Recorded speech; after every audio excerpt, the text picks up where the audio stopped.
Haleluya, darah Yesus kita berkuasa.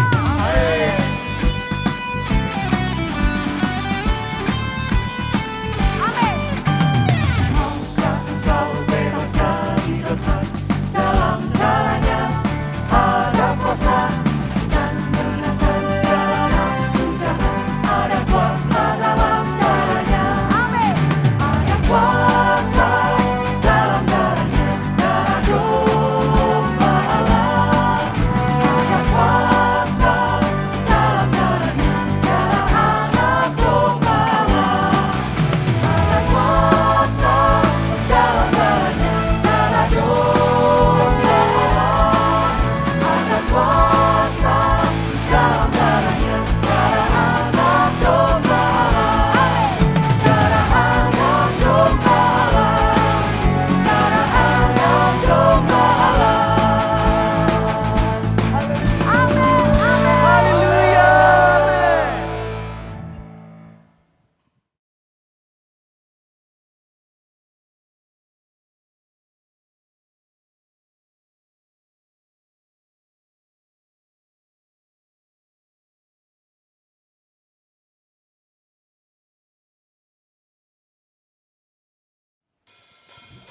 Haleluya. Mari bersama-sama kita memuji Tuhan kita. Haleluya.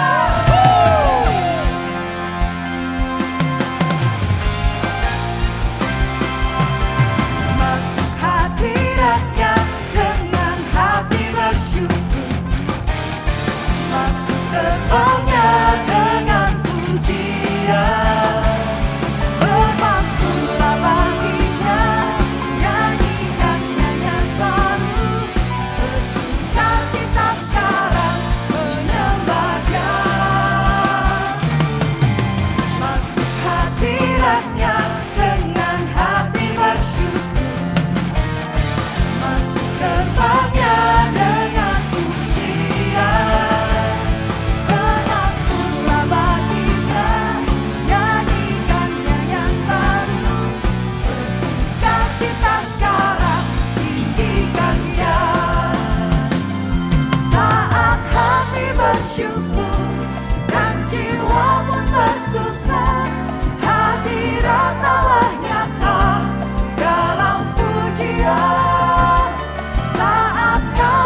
bersyukur dan jiwa pun bersuka. Hadirat Allah nyata dalam pujian saat kami menyembah dan tangan pun terangkat. Tuhan hadir dalam pujian umatnya. Saat hati bersyukur dan jiwa pun bersuka. Hadirat Allah nyata dalam pujian saat kami menyembah dan tangan pun terangkat. Tuhan hadir dalam pujian umatnya. Tuhan hadir dalam pujian umatnya. Tuhan hadir dalam pujian umatnya. Haleluya, haleluya. Engkau hadir di tengah-tengah kami, di setiap rumah kami, dan kemuliaan-Mu melingkupi kami, Bapa. Amin. Terima kasih, terima kasih, terima kasih Tuhan.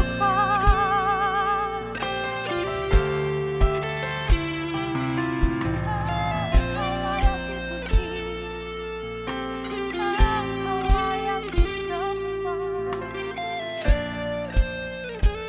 Terima kasih ya Bapa. Yesus, kemuliaan-Mu pulihkan hatiku. Yesus, kemuliaan-Mu berkati hidupku. Yesus, kemuliaan-Mu pulihkan hatiku. Yesus, kemuliaan-Mu berkati hidupku. Amin, amin. Segala pujian syukur bagimu.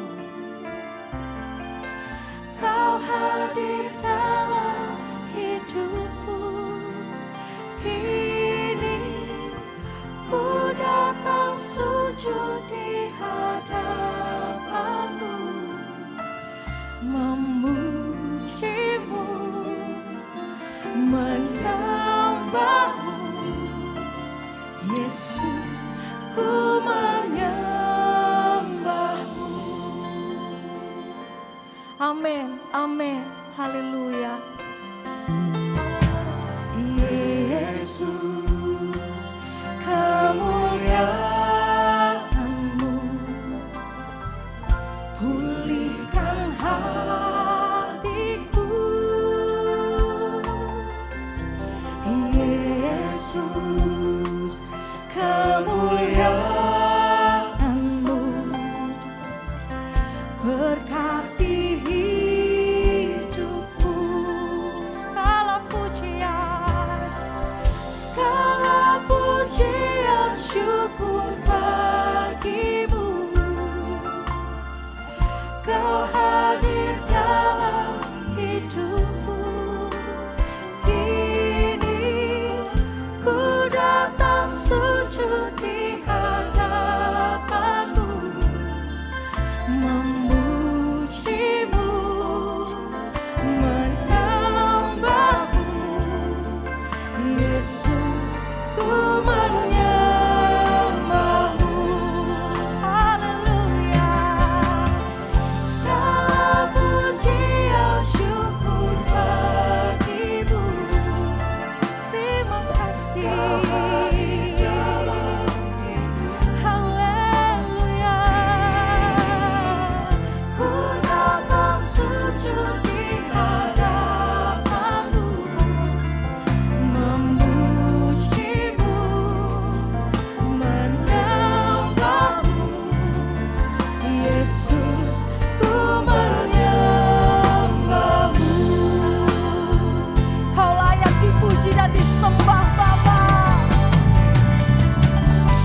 Yesus, ku menyembahmu. Haleluya, Memujimu, menyembahmu. Yesus, ku menyembahmu. haleluya. Yesus, hanya Kau yang layak. Terima kasih. Terima kasih Bapa. Terima kasih Tuhan. Haleluya. Haleluya. Ku memenuhi hadirat-Mu dengan ucapan syukur Tuhan. Haleluya.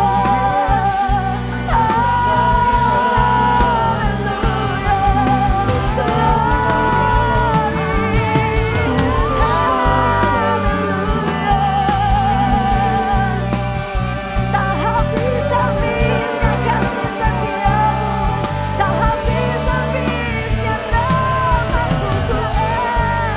Haleluya, haleluya, haleluya,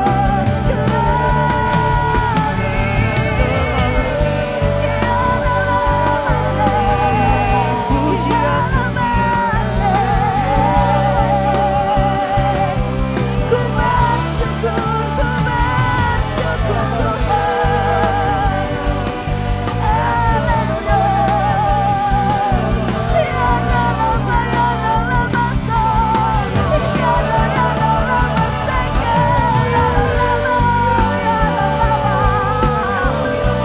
ya lama, ya lama, si, ya lama. Ku bersyukur, ku bersyukur, ku bersyukur. Kamu yang mampu, kamu yang bagus, kamu yang mampu. Ya lama sayana, ya lama sayana, ya lama sayana. Ku bersyukur atas segala perbuatan-Mu dan apa yang akan Kau perbuat dalam hidupku. Ku bersyukur, ku bersyukur, ku bersyukur. Berkat kemuliaan-Mu Bapa, berkat kasih setia-Mu, berkat kemuliaan-Mu. Lingkupi, lingkupi, lingkupi Tuhan. Ya lama, ya lama, ya lama, ya lama,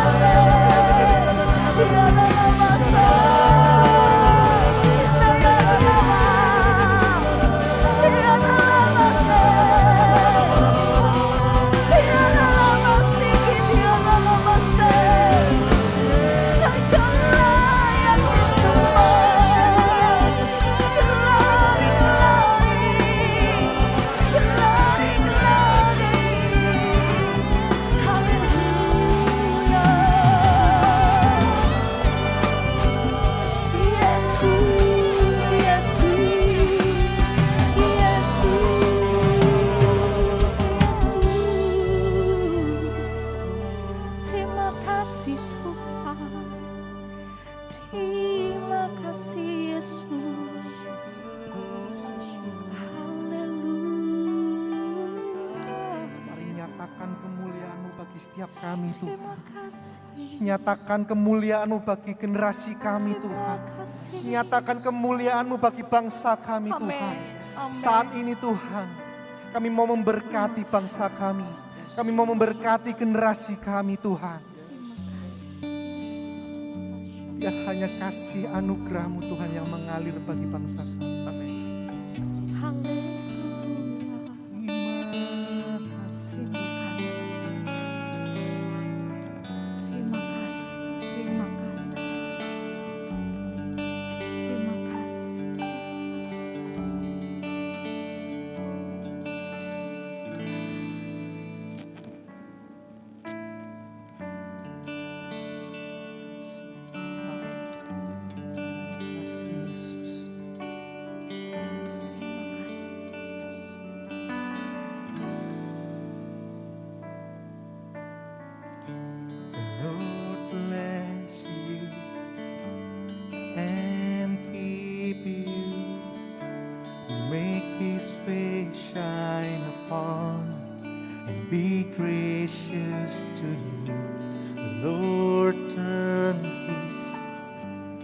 face towards you and give you peace.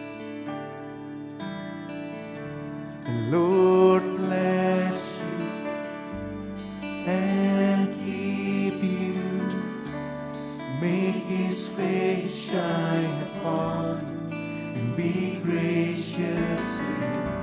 The Lord turn face towards you and give you peace. Sing Amen. Amen.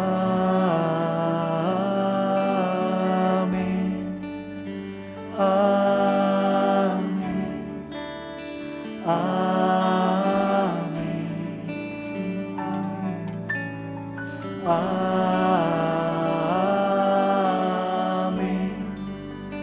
Amen. Amen. Sing it with faith. The Lord bless you and keep you, make His face shine upon you and be gracious to you.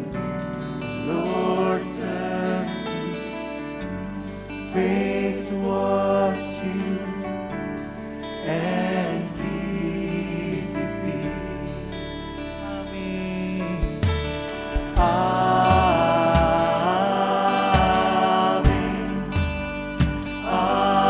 Amen. Amen. Sing Amen.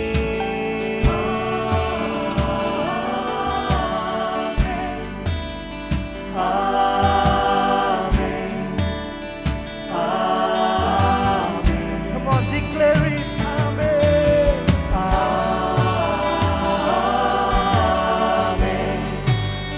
Amen. Jesus.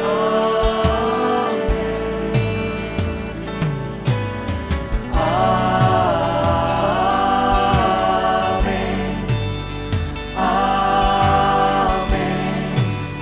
Amen. May His favor be upon you and 1,000 generations, and your family and your children and their children and their children. May His favor be upon you and 1,000 generations, and your family and your children and their children and their children. May His favor be upon you and 1,000 generations, and your family and your children and their children and their children. May His favor be upon you. Ini doa kami Tuhan. Generation and your family and your children and their children. And your presence, your presence go before you and beside you and beside you, all around you, within you. He is with you, He is with you in the morning, in the evening, and you're coming and you're going, and you're weeping and rejoicing. He is for you, He is for you, He is for you, He is for you, He is for you, He is for you, He is for you, He is for you, He is for you. Come on, sing. Amen. Amen.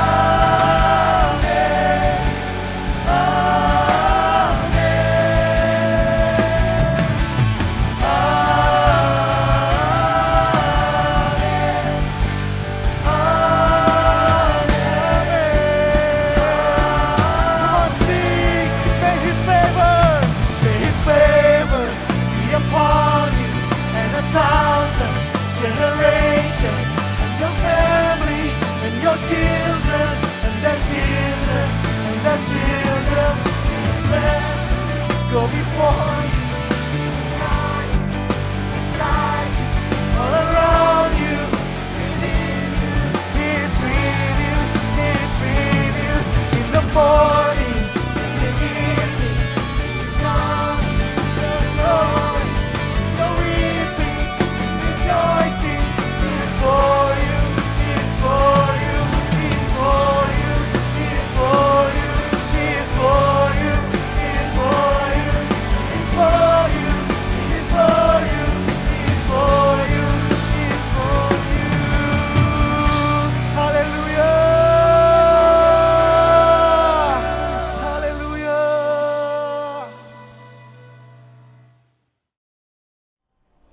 Haleluya, kita percaya Tuhan pasti akan memberkati kita karena Dia sudah berjanji. Dan saat Tuhan sudah berjanji, Dia pasti akan menepatinya. Dia akan memberkati kita dan keturunan kita sampai keturunan mereka. Berkatnya tidak akan pernah habis. Dan kita punya tugas untuk memilih apakah kita mau masuk ke dalam jalan berkat Tuhan atau berbalik daripadanya. Hari ini kita akan renungkan dari Ulangan pasal yang ke-30, mulai ayat yang ke-19 dikatakan, Aku memanggil langit dan bumi menjadi saksi terhadap kamu pada hari ini. Kepadamu kuperhadapkan kehidupan dan kematian, berkat dan kutuk. Pilihlah kehidupan supaya engkau hidup, baik engkau maupun keturunanmu. Hari ini kita harus memilih, apakah kita mau memilih kehidupan ataukah kita justru memilih kutuk. Tuhan berjanji akan memberkati kita. Dan dikatakan di ayat yang ke-19, pilihlah kehidupan. Apa itu kehidupan? Kehidupan bukan soal hanya makan, minum, dan pakaian. Dan dijelaskan di ayat yang ke-20 dijawab tentang pertanyaan kita mengenai kehidupan.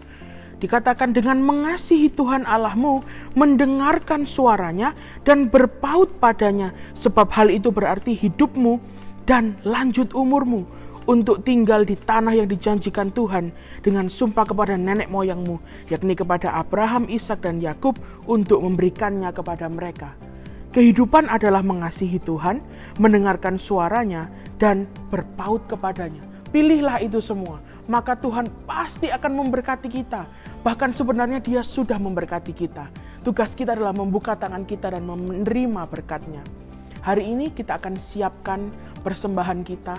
Saat kita memberi bukan untuk mendapatkan dari Tuhan, bukan untuk dalam tanda kutip menyogok Tuhan. Tetapi saat kita memberi bentuk sebuah tindakan iman bahwa kita percaya Tuhan sudah dan akan memberkati kita. Sama-sama kita akan berdoa. Kami mengucap syukur Tuhan untuk benih yang ada di tangan kami.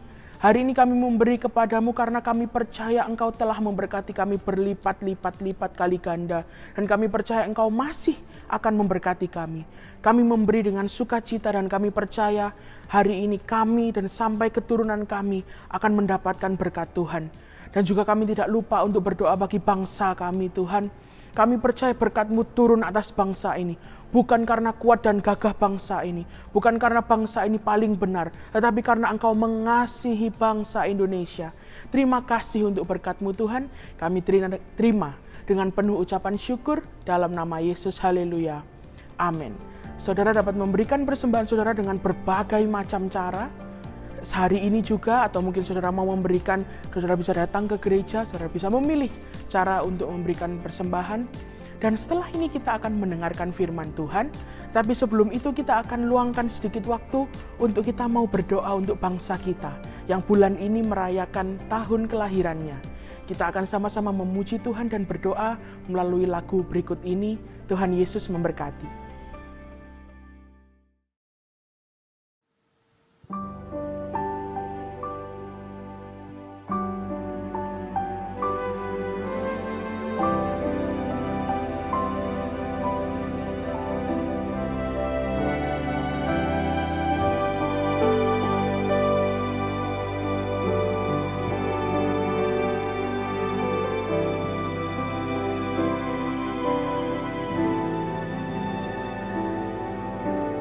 Kami umat-Mu ya Tuhan, datang di hadapan-Mu, merendahkan diri, berdoa cari wajah-Mu.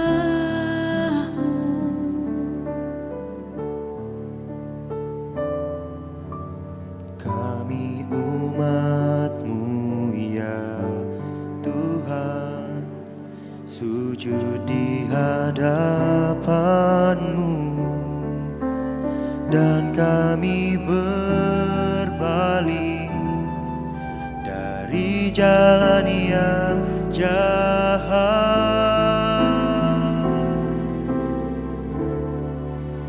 Pulihkanlah negeri kami, ampunilah bangsa ini.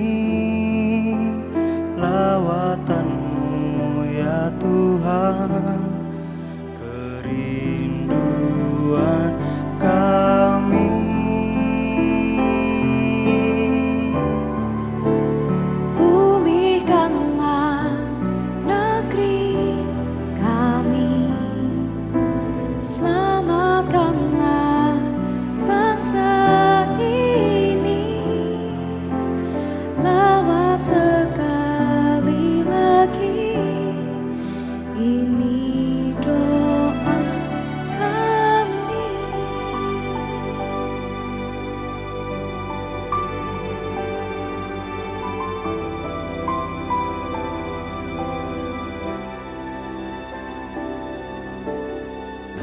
Kami umat-Mu ya Tuhan, datang di hadapan-Mu,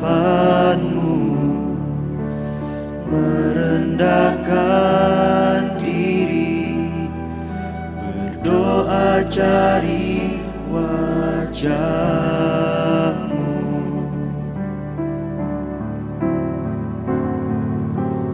Kami umat-Mu ya Tuhan, sujud di hadapan-Mu,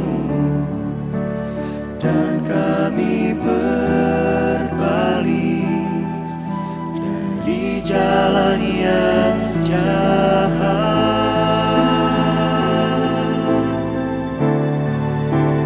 Pulihkanlah negeri kami, ampunilah bangsa ini. Lawatan-Mu ya Tuhan, kerinduan kami. Pulihkanlah negeri kami, selamatkanlah bangsa ini. Lawat sekali lagi, ini doa kami.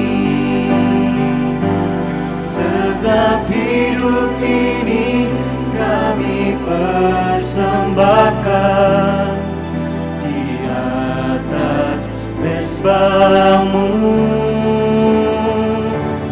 hingga kemuliaan penuhi negeriku, ya Allahku. Pulihkanlah negeri kami. Ampunilah bangsa ini. Lawatan-Mu ya Tuhan, kerinduan kami, kerinduan kami. Pulihkanlah negeri kami, selamatkanlah bangsa ini. Lawat sekali lagi, ini doa kami. Lawat sekali lagi, lawat sekali lagi negeri kami. Lawat sekali lagi, ini doa kami.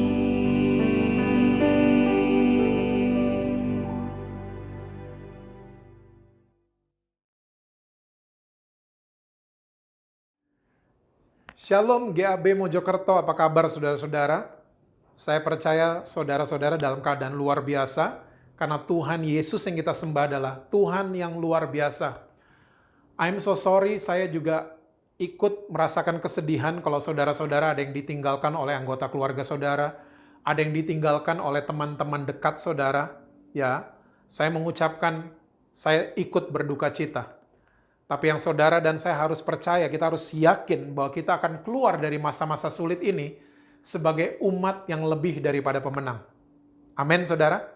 Di kebaktian online pada hari ini, saya ingin sharing buat saudara-saudara tentang seorang yang sangat unik, seorang yang luar biasa, dan dia adalah salah satu muridnya Tuhan Yesus, namanya Yohanes. Bahasa Inggrisnya John, oke? Kenapa saya bilang Yohanes ini unik dan luar biasa? Karena salah satu keunikannya, dia menyebut dirinya murid yang dikasihi oleh Tuhan Yesus. Saudara bisa bayangin kalau saya posting di sosial media saya dengan dua kakak saya, lalu captionnya, Billy, Stanley, dan adik yang paling disayang sama Tuhan Yesus. Saudara kira-kira akan pikir apa? Ini Pak Jesse sombong banget. Ya, what's wrong with him? Oke, tapi inilah Yohanes. Dan luar biasa, salah satu hal yang luar biasa yang dialami sama Yohanes adalah semua muridnya Tuhan Yesus itu sebenarnya mati dalam keadaan martir. Yohanes juga termasuk, tapi dia mengalami mujizat. Ya, kalau saudara pernah dengar ceritanya, dia dimasukkan ke wajan, ke penggorengan yang ada minyak panas di dalamnya. Seharusnya dia matang, seharusnya dia jadi well done. Tapi mujizat terjadi, Yohanes keluar dari situasi tersebut hidup-hidup. Dan dia menjadi satu-satunya murid Tuhan Yesus yang meninggalnya tua. Oke. Nah, ternyata Yohanes, murid yang merasa dia disayang sekali sama Tuhan Yesus, ini sama sekali bukan kesombongan. Ini sama sekali bukan tinggi hati. Bukan sifat yang arogan dari Yohanes. Oke.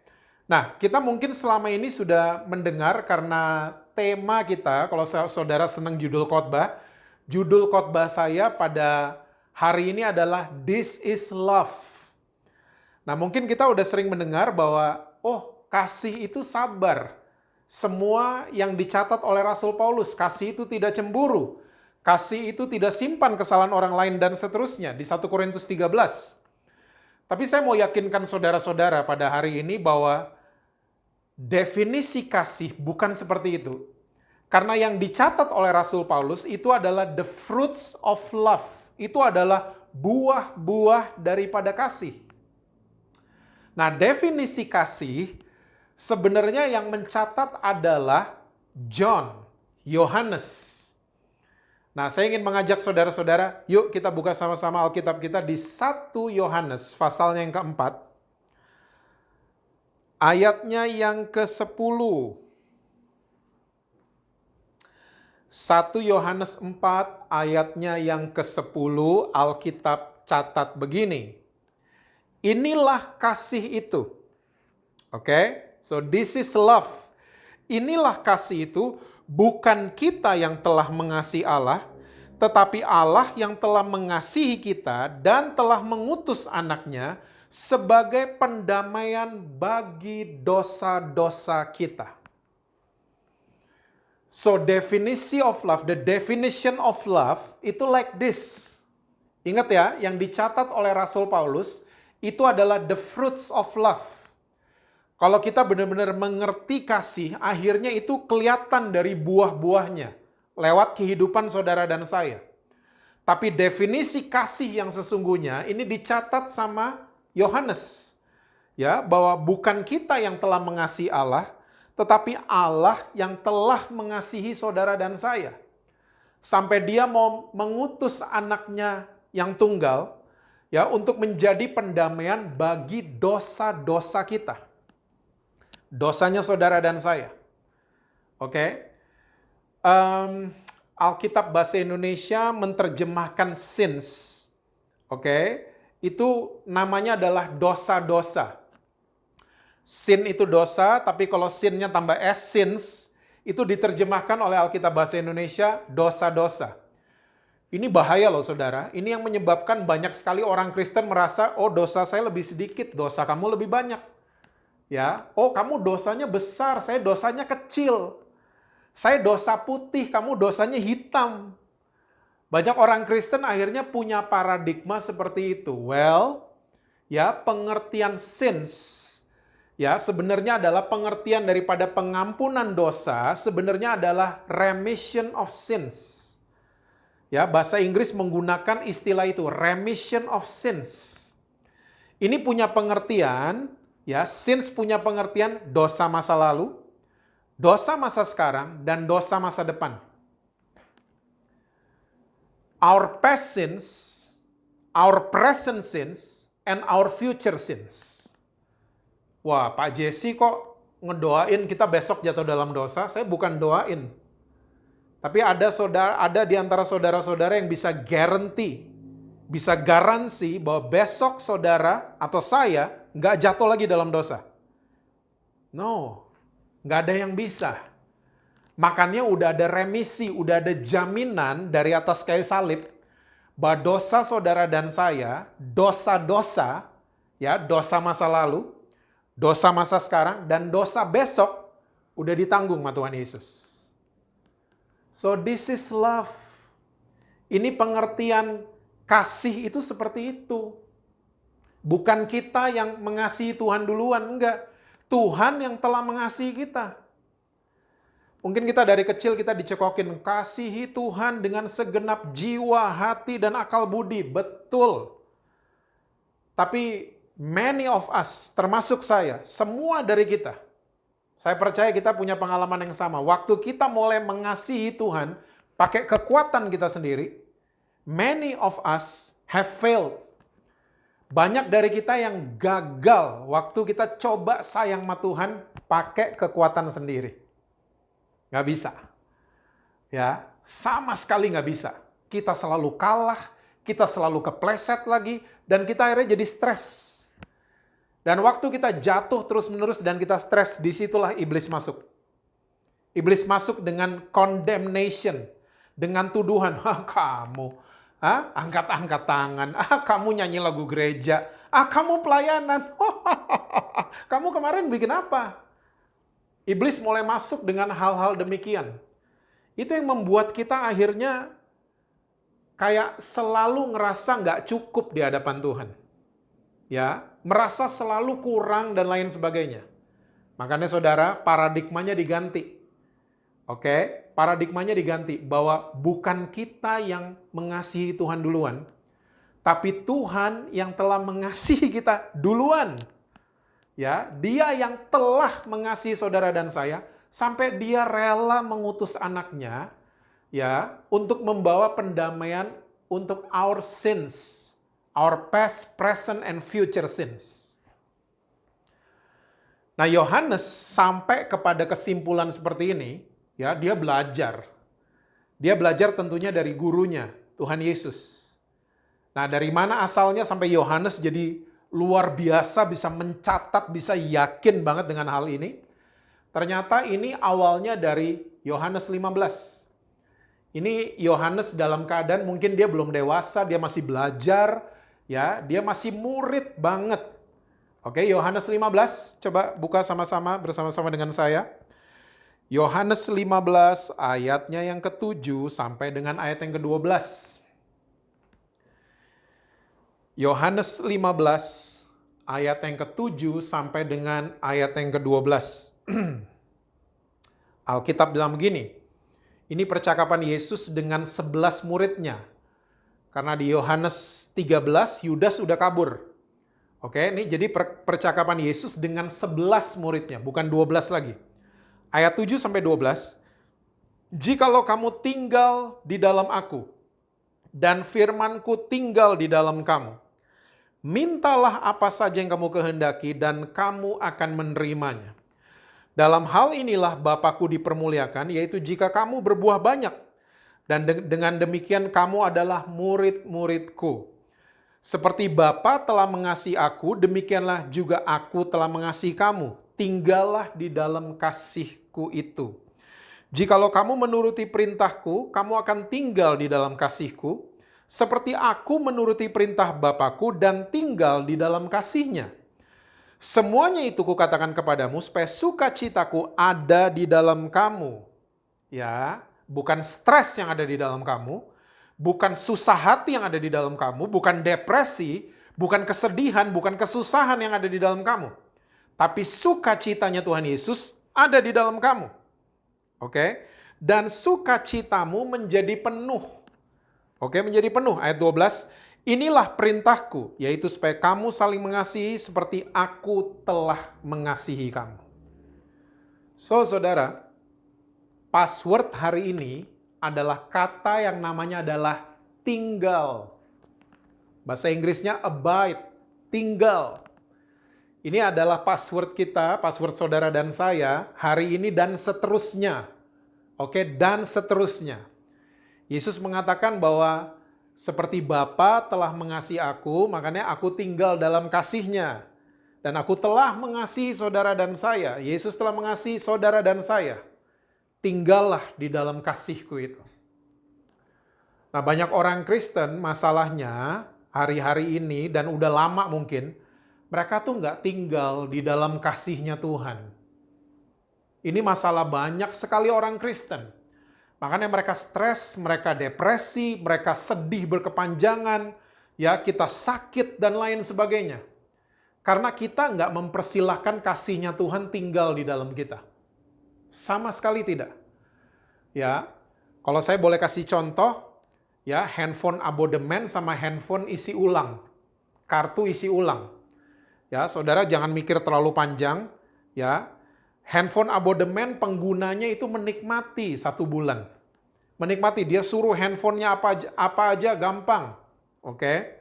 Sementara orang yang menggunakan isi ulang, pulsa isi ulang, ya, hari ini saya tidak mengecilkan saudara-saudara yang pakai isi ulang. Don't get me wrong. Jangan terima saya salah. Ini cuma contoh saja. Sementara orang yang pakai isi ulang kadang-kadang terganggu, tiba-tiba pulsanya habis. Ya, di tengah jalan dia mesti isi dan kadang-kadang sistemnya terganggu dan lain sebagainya. Tapi orang yang abodemen itu menikmati sekali. Nah, saya cuma ingin mengajak saudara-saudara dan saya juga untuk menjadikan kasih-Nya Tuhan Yesus abodemen di dalam kita. Abodemen. Jangan cuma waktu ada perlunya, waktu udah habis, ya baru kita mau isi ulang. Jangan pernah menjadikan ya online service, kebaktian, retreat gereja saudara sebagai ajang isi ulang aja. No, seharusnya orang-orang Kristen itu harus tinggal di dalam kasih-Nya Tuhan Yesus. So, di mana aja kita berada, di kantor, di dapur kayak ya, di usaha saudara, di toko saudara, kita bisa mengalami hal yang luar biasa karena kita mempersilahkan kasih-Nya itu tinggal di dalam kita. Nah, kita mesti move further. Yohanes kita semua tahu, di akhir-akhir Alkitab kita, dia mencatat lagi 3 buku, 1, 2, dan 3 Yohanes.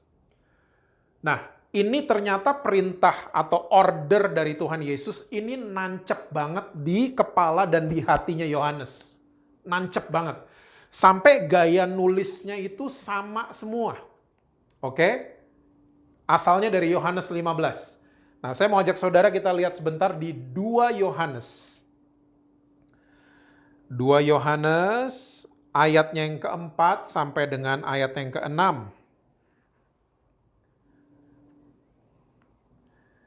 2 Yohanes ayat yang keempat sampai dengan ayat yang keenam itu judul perikop di atasnya tetaplah di dalam ajaran Kristus. Oke. Yohanes catat begini. Ini Yohanes udah dewasa, rohaninya maksudnya. Dia udah dewasa, dia udah ngalamin segala macem ya. Dan gaya nulisnya jadi powerful nih di 3 kitab ini. Powerful banget. Oke? Nah, dia catat begini. Aku sangat bersuka cita bahwa aku mendapati bahwa separuh dari anak-anakmu hidup dalam kebenaran sesuai dengan perintah yang telah kita terima dari Bapa. Ayat 5. Dan sekarang aku minta kepadamu, Ibu, ini mungkin penatua jemaat yang ditulis di surat Yohanes, ini seorang perempuan. Oke?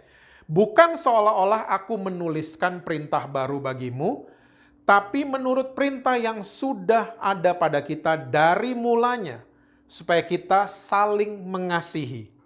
Dan inilah kasih itu, yaitu bahwa kita harus hidup menurut perintahnya, dan inilah perintah itu, yaitu bahwa kamu harus hidup di dalam. Oke? Kata lainnya tinggal di dalam kasih sebagaimana telah kamu dengar dari mulanya. Ternyata gaya nulisnya Yohanes itu sangat-sangat terpengaruh oleh ajaran gurunya di Yohanes 15 yang tadi kita bahas. Terpengaruh sampai dia udah misah sama Tuhan Yesus secara fisik, tapi ini membekas sekali di hati dan cara berpikirnya Yohanes. Dan Yohanes adalah muridnya Yesus yang mencatat tentang antikristus. Yuk kita mundur. 1 Yohanes 2 ayat yang ke-24. 1 1 Yohanes 2, saudara kalau scroll ke atas, itu judul perikopnya Antikristus.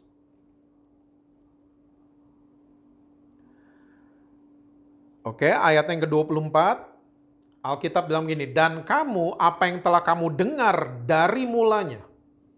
Oke, gayanya sama nulisnya. Itu harus tetap, apa saudara? Tinggal di dalam kamu.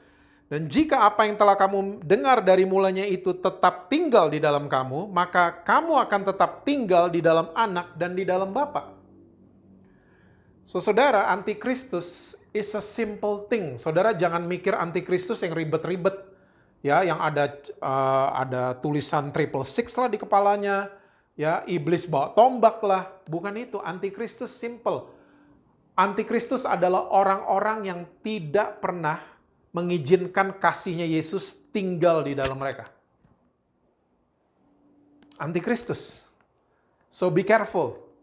Ya, kalau menjadikan kasihnya Yesus cuma sebatas isi ulang. Be careful. Hati-hati. Kita harus tinggal. Tiap hari bilang, saya tanpa kasihnya Tuhan saya nggak bisa. Saya nggak bisa Tuhan. Pimpin saya. Jangan jadi orang Kristen isi ulang. Ya, cuman loading, cuman isi ulang kasihnya Yesus di kebaktian saja, di retreat saja, atau di acara-acara gereja. Lihat, antikristus adalah orang yang tidak tinggal di dalam kasih Bapa dan kasihnya Anak. Saya mau ajak saudara, karena waktu, ya, kita move ke kitab Wahyu. Saudara masih ingat kitab Wahyu siapa yang tulis? The same John. Yohanes yang sama. Wahyu pasal yang kedua, ayatnya yang keempat, dan ayat yang kelima, ini Tuhan sedang menegur jemaat Efesus. Oke, ayat 4 dan 5. Namun demikian aku mencela engkau karena engkau telah meninggalkan kasihmu yang semula. First love.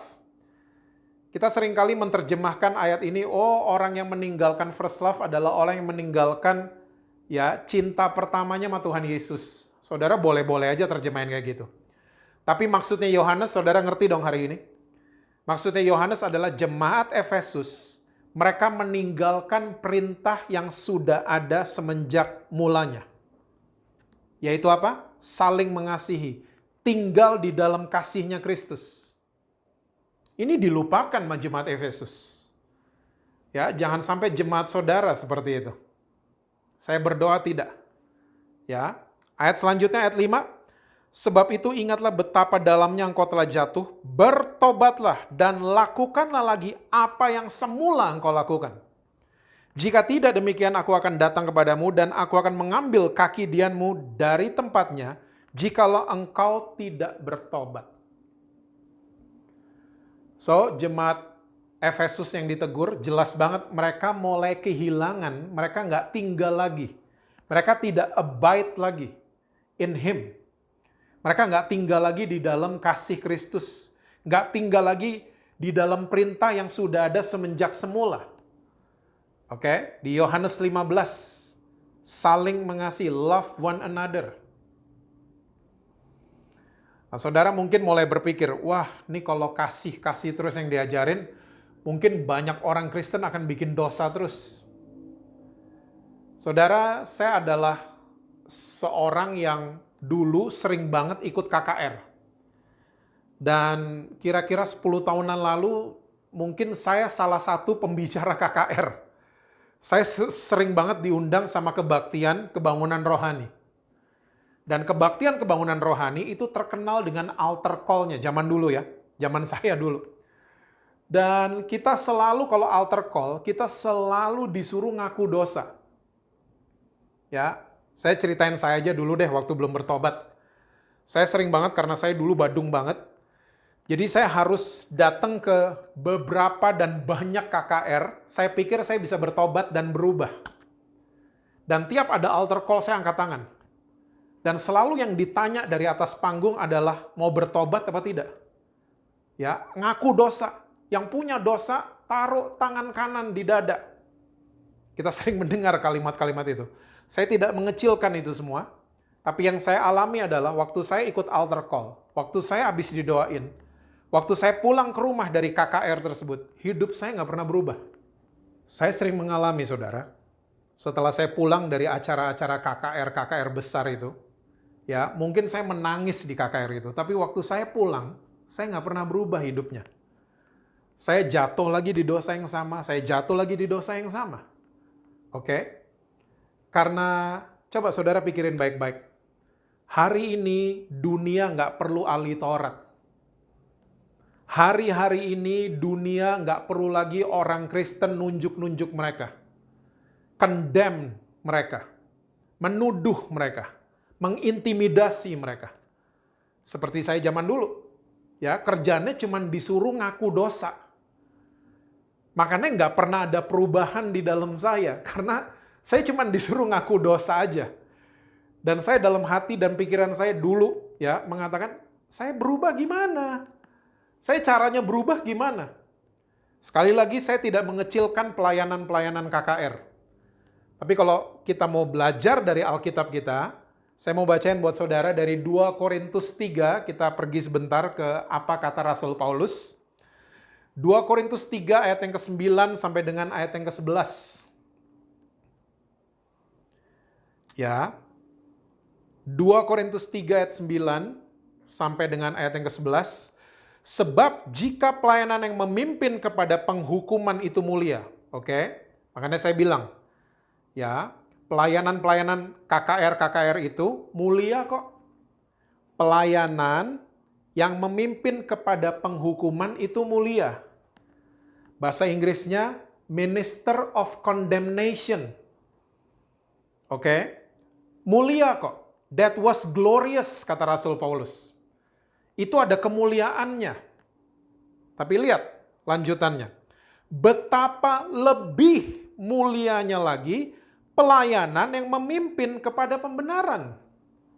Oke, Minister of Righteousness. Pelayanan yang memimpin kepada pembenaran. So, saya nggak tahu dengan saudara, apakah saudara mau terlibat in this movement or not. Karena Tuhan lagi membawa gereja menjadi minister of righteousness. Makanya saya bilang tadi, dunia nggak perlu ahli Taurat. Dunia perlu ahli kasih karunia. Dunia perlu orang yang mahir mengasihi.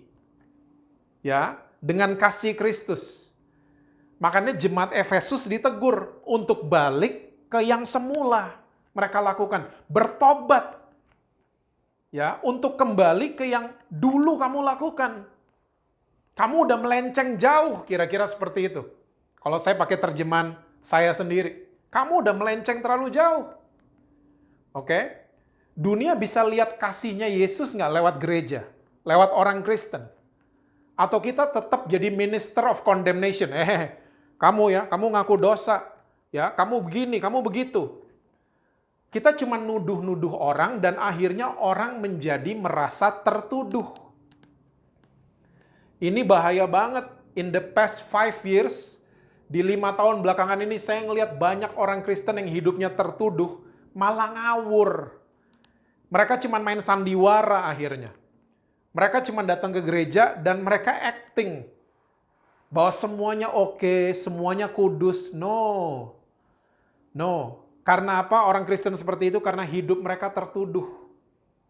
Sangat tertuduh. Lanjut ayat 10. Sebenarnya apa yang dahulu dianggap mulia, jika dibandingkan dengan kemuliaan yang mengatasi segala sesuatu ini, atau melampaui, ya bahasa lainnya, sama sekali tidak mempunyai arti. Rasul Paulus lebih ngeri lah dari Jesse Lantang ngomongnya. Rasul Paulus bilang nggak ada artinya tuh yang dulu. Saya masih menghargai pelayanan-pelayanan orang-orang pendahulu-pendahulu kita. Rasul Paulus lebih ngeri ngomongnya. Nggak ada artinya. Ayat 11. Sebab jika yang pudar itu disertai dengan kemuliaan, betapa lebihnya lagi yang tidak pudar itu disertai kemuliaan. Saudara, saya berdoa gereja saudara menjadi bagian, kita menjadi minister of righteousness, not minister of condemnation. Kita nggak terlibat lagi di pelayanan yang membawa orang-orang kepada penghukuman. Tapi kita mulai terlibat dalam pelayanan yang membawa banyak orang kepada kebenaran. Caranya gimana? Love. Kasih. Itu dia. It's all about Him. It's all about His love. Bukan kita. Bukan kita. Bukan karena kita baik, bukan karena kita nyumbang gereja, bukan. Bukan karena kita pelayanan, bukan karena kita khotbah, bukan karena saya worship leader, bukan. Tapi semua kita punya kesadaran bahwa Tuhan Yesus yang telah mengasihi saya. Sudah sepatutnya saya nih orang berdosa. Saya menjadi minister of righteousness, membawa banyak orang kepada kebenaran. Bukan membawa orang kepada rasa tertuduh, rasa terintimidasi. No. Saya mengajak saudara-saudara kita semua menjadi bagian of this. Bagian dari minister of righteousness. Ini adalah mungkin gelombang terakhir yang Kristus lagi kerjakan untuk gerejanya. Mau sampai kapan saudara nuduh-nuduh orang? Suruh orang ngaku dosa? No. Yesus dalam dia bertemu dengan banyak pendosa, dia nggak pernah suruh, kamu dosanya apa? Lu dosanya apa? Ngaku dosa dulu. No. Dia mendekati banyak orang berdosa dengan His love. So kita murid-muridnya Tuhan Yesus, kita harus mengerti bahwa this is love. Yang saya sedang kerjakan, this is love.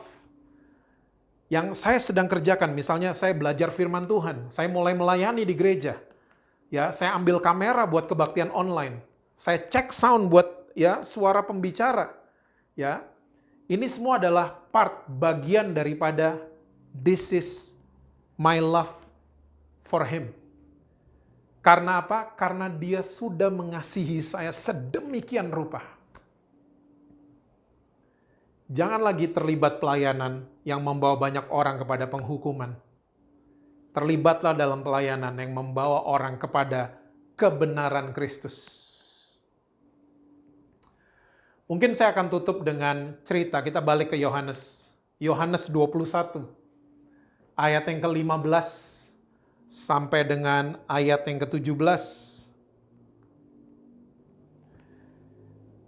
Yohanes 21 ayat yang ke-15 sampai dengan ayat yang ke-17. Judul perikop di atasnya, Gembalakanlah domba-dombaku. Oke, sesudah sarapan, Yohanes 21 ayat 15 sampai 17, sesudah sarapan, Yesus berkata kepada Simon Petrus, Simon anak Yohanes, apakah engkau mengasihi aku lebih daripada mereka ini? Jawab Petrus kepadanya, benar Tuhan, engkau tahu bahwa aku mengasihi engkau. Kata Yesus kepadanya, gembalakanlah domba-dombaku. Kata Yesus pula kepadanya untuk kedua kalinya, Simon anak Yohanes, apakah engkau mengasihi aku? Jawab Petrus kepadanya, benar Tuhan, engkau tahu bahwa aku mengasihi engkau. Kata Yesus kepadanya, gembalakanlah domba-dombaku. Ayat 17, kata Yesus kepadanya untuk ketiga kalinya, Simon anak Yohanes, apakah engkau mengasihi aku? Maka sedih hati Petrus karena Yesus berkata untuk ketiga kalinya, apakah engkau mengasihi aku? Dan ia berkata kepadanya, Tuhan, engkau tahu segala sesuatu. Engkau tahu bahwa aku mengasihi engkau. Kata Yesus kepadanya, gembalakanlah domba-dombaku. Ini ayat-ayat yang mungkin saudara dan saya udah tahu lah. Kita udah familiar sama ayat-ayat ini. Dan kita juga sudah familiar dengan murid Yesus yang satu lagi nih yang namanya Petrus. Oke? Bedanya Petrus sama Yohanes, sekarang saya mau kasih tahu buat saudara. Petrus itu boasted. Yohanes ngerasa beloved. Ngerasa disayang sama Tuhan. Dia bukan sombong rohani, dia bukan tinggi hati seperti yang awal tadi kita bahas. Dia bukan tinggi hati. Dia ngerasa dia disayang sama Tuhan. Orang yang punya cintanya Tuhan berani. Makanya Yohanes satu-satunya murid Yesus yang ada di bawah kaki salib di Bukit Golgota. Cuman dia, yang lain kabur. Nah, bedanya beloved sama boasted adalah boasted tuh menyombongkan diri. Petrus dari awal begitu kan? Ya. Anak manusia akan mati. Oh, saya mau mati juga. Petrus selalu cepat. Ya.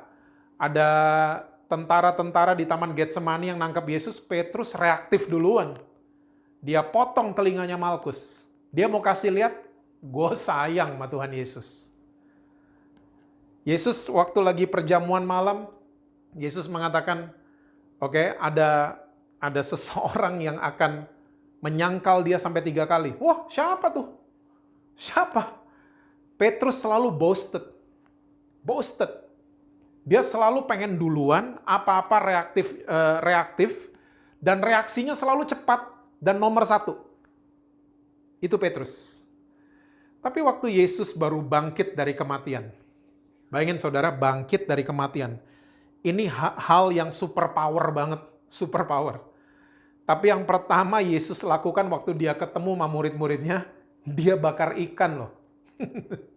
Seorang superhero, seorang juru selamat, seorang yang baru ngalamin hal yang luar biasa, bakar ikan di tepi Danau Tiberias. Dan yang ngenalin Yesus saat itu adalah murid yang dikasihi sama Tuhan Yesus. Namanya Yohanes. Dia yang kenalin duluan. Itu Tuhan. Oke? Kita semua tahu ceritanya. Waktu kapal merapat, Petrus nyebur ke danau. Dan dia sebisa mungkin pengen menghindar dari Yesus. Dia nyebur, yang lain turun mendapati Yesus. Yesus tahu nelayan gak kuat berenang, nelayan kuatnya naik kapal berjam-jam. Ya, yang kuat berenang jauh-jauh tuh marinir. Oke, Selat Sunda ke Lampung itu kuat berenang loh, ya berenang. Nelayan gak kuat, bener, naik juga akhirnya. Naik ketemu sama Yesus. Saya nggak habis pikir, mungkin Petrus udah salah tingkah. Kalau mungkin ada handphone, dia akan nge-tweet mungkin, mati gua ada Yesus. Ya, lalu di-retweet sama Andreas dan lain sebagainya, rasain loh. Mungkin dia udah salah tingkah. Oke? Dan Yesus mulai mengajukan pertanyaan sama Petrus. Do you love me? Kamu mengasihi aku apa tidak? Petrus jawab, iya Tuhan. Nah saudara mesti tahu begini. Pertanyaan Yesus dengan jawaban Petrus ini berbeda. Ternyata kalau saudara pelajari dari bahasa aslinya, pertanyaan Yesus adalah pertanyaan tentang agape. Saudara tahu kan, pengertian kasih itu ada 3, agape, phileo, sama eros. Ya, agape kasih tidak bersyarat, phileo adalah kasih sesama teman, sahabat, eros adalah hawa nafsu. Oke? Ternyata yang ditanya sama Yesus buat Petrus adalah, do you agape me or not? Apakah kamu mengasihi aku tanpa syarat atau tidak? Petrus jawab ternyata beda sama pertanyaan Yesus. Dia jawabnya, iya, I phileo you. Saya sayang sama kamu karena saya udah kenal sama kamu cukup lama, 3 tahunan. Ternyata gitu kalau saudara pelajari dari bahasa aslinya. Ditanya yang kedua kali, do you agape me? Petrus jawabannya masih sama. Ya, I phileo you. Saya sayang sama kamu karena kita udah kenal lama. Yesus jawab yang ketiga. Yesus bertanya yang ketiga. Do you agape me or not? Apakah kamu mengasihi aku tanpa syarat atau tidak? Di pertanyaan ketiga, Petrus menangis. Kalau saudara baca ya dari terjemahan bahasa aslinya, ternyata Petrus bukan nangis kayak biasa-biasa gitu. Dia sedih sekali. Ya, Petrus ternyata in his deepest sorrow. Dia sedihnya luar biasa. Sampai dia menangis. Oke? Kenapa Petrus menangis di pertanyaan ketiga? Jawabannya adalah, karena selama ini waktu dia boasted, ya, waktu semua orang dengar batu di kuburnya Yesus sudah terbuka, Petrus nggak berani. Kalau dia nggak ada salah, dia yang pertama pasti ke kuburan. Yang pertama ke kuburan siapa? John, bukan Petrus. Yohanes yang pertama kali. Tiba-tiba dia nangis sejadi-jadinya karena dia sadar kasih yang dia miliki itu nggak sampai standarnya Yesus. Kasih yang dia miliki cuman phileo ternyata buat Yesus. Ya, makanya dia nangis sejadi-jadinya. Nah, kalau saudara pelajari dari bahasa aslinya, sesudah itu Yesus mengatakan, "Oke, Petrus, ya, standar kita beda." Ini terjemahan bebas saya ya. Standar kita beda. With my agape, with my love, gembalakanlah domba-dombaku. Itu cerita aslinya kayak gitu, saudara. With my agape, dengan kasih sayang sempurna. Kasih sayang tidak bersyarat, yang unconditional. Gembalakanlah domba-dombaku. Saudara, Petrus menerima kasihnya Tuhan. Dan kita semua tahu di akhirnya Petrus menjadi orang yang luar biasa. Dia dirubah oleh His love. Berubah. Dia selama ini mengasihi Tuhan pakai kekuatannya sendiri. Hanya dengan phileo. Dia nggak ngerti agape itu apa.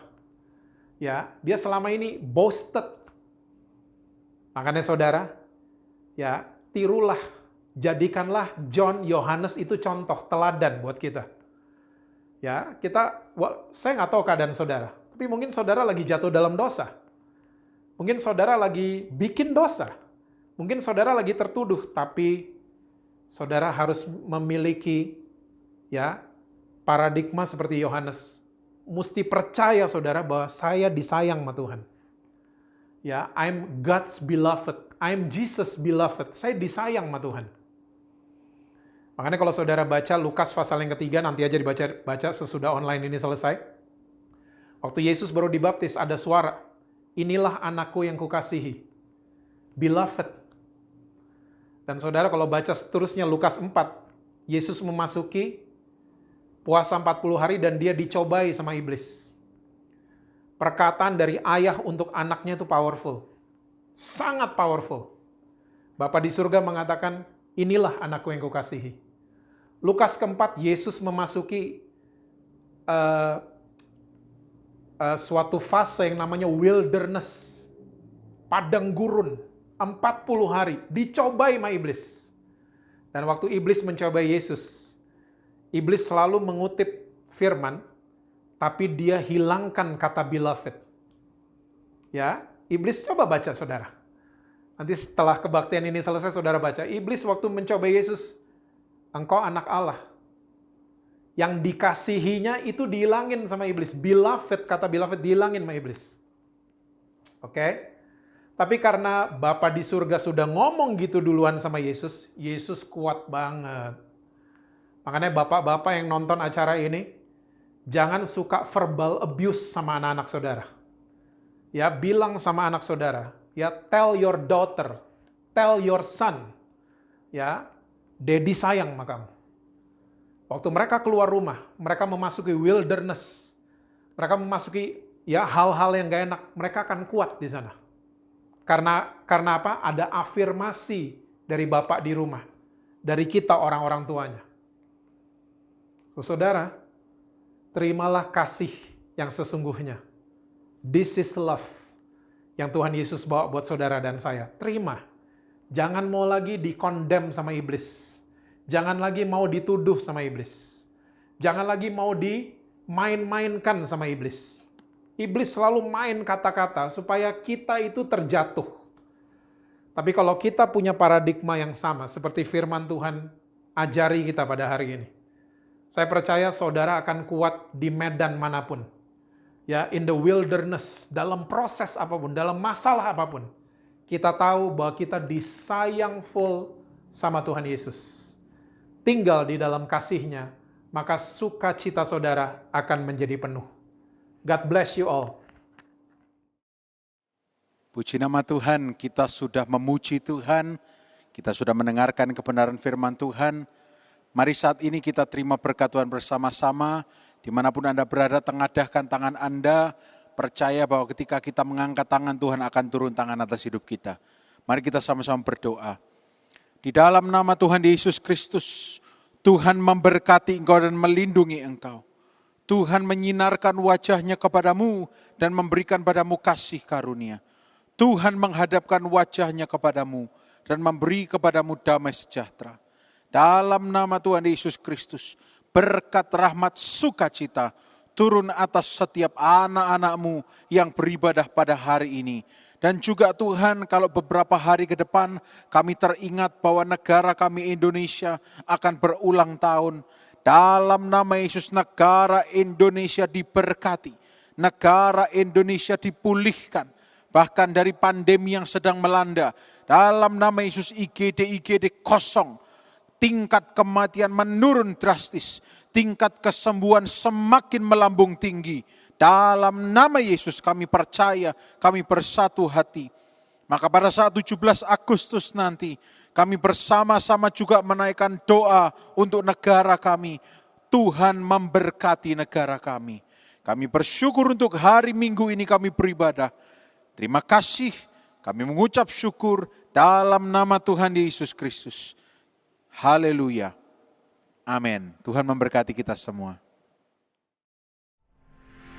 Shalom jemaat Tuhan, terima kasih Anda sudah bergabung di online service Gereja Allah Baik Mojokerto. Sesuai peraturan dari pemerintah, minggu depan ibadah akan tetap dijalankan secara online. Anda dapat membagikan link ibadah kepada teman atau saudara Anda agar mereka bisa mengikuti ibadah.